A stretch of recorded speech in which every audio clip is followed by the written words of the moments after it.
excuse me. Good morning, everybody. Ready for pizza day? Yay for pizza day, right? Yeah. Let's hear it for pizza day.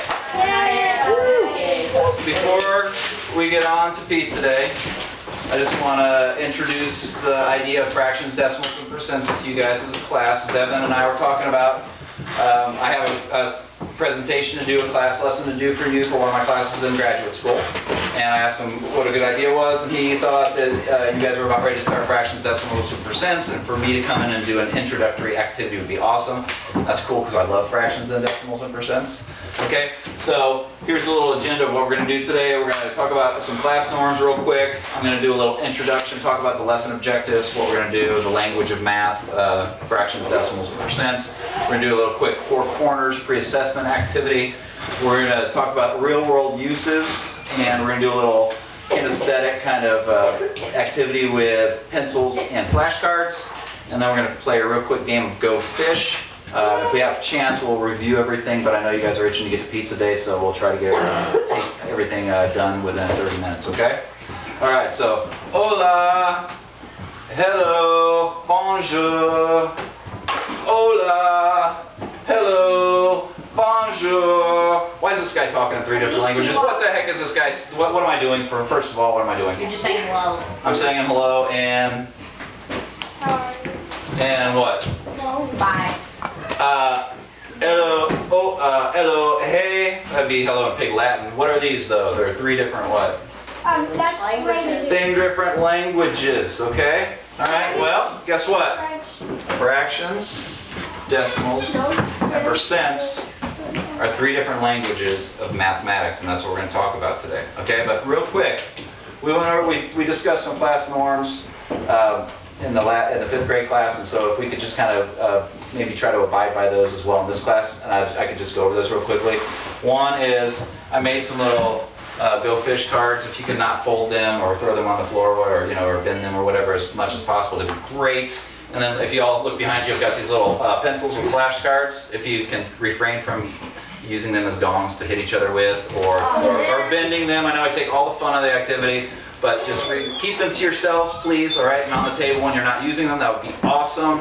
And then if we just maybe another thing is if I ask you if you understand something, you can give me a thumbs up. If we kind of understand it, maybe a thumb to the side. And if I'm doing a terrible job of explaining, your thumb goes down.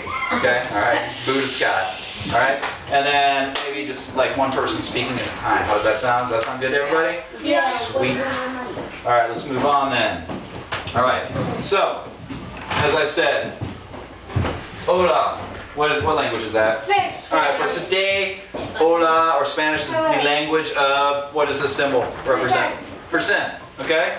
If you look at the symbol of percent, does that make any meaning to you whatsoever? Can you look at that and break it apart and make something out of it? Zenebe. A face. Okay, yes you can. You could definitely make a face, as Zenebe says, and it's going to be the most straight-faced person in the world. That's not really what I'm looking for. I'm looking for something else, but that was a great creative answer. Yes? With the numbers? Yes, you can make 100 out of it, can't you? Can't you look at this and say there's 2 zeros and a 1, and that would be 100? So that symbol right there can be an excellent strategy for you to realize that a percent is based out of what? 100. It's a number out of 100. It's not a number out of 111, although it can be with a mathematical, function or algorithm. But in general terms, a percentage is a number based out of 100. Okay? Yes? And it can also make a divide symbol.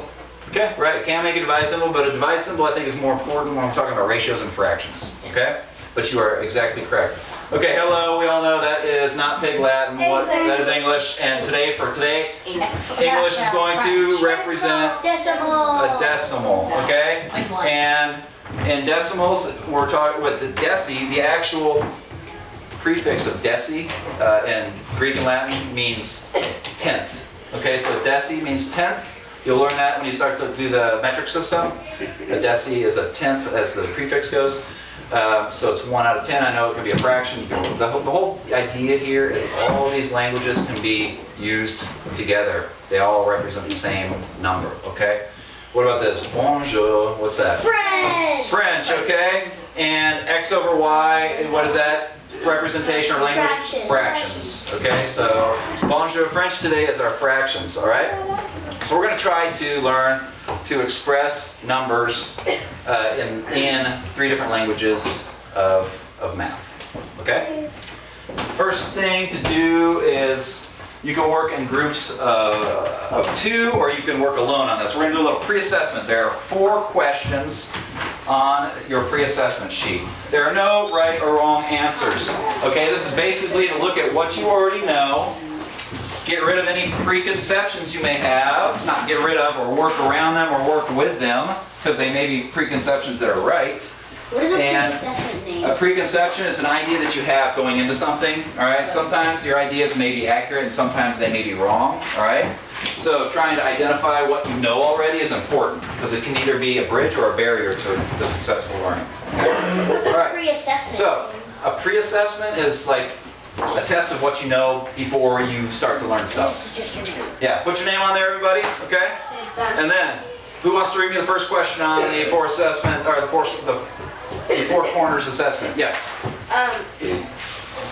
What is the difference between a fraction, decimal, and percent? All right, that's a toughie. You may not know right now, okay? And that's not wrong. There's not anything wrong with not knowing. If you do, that's great.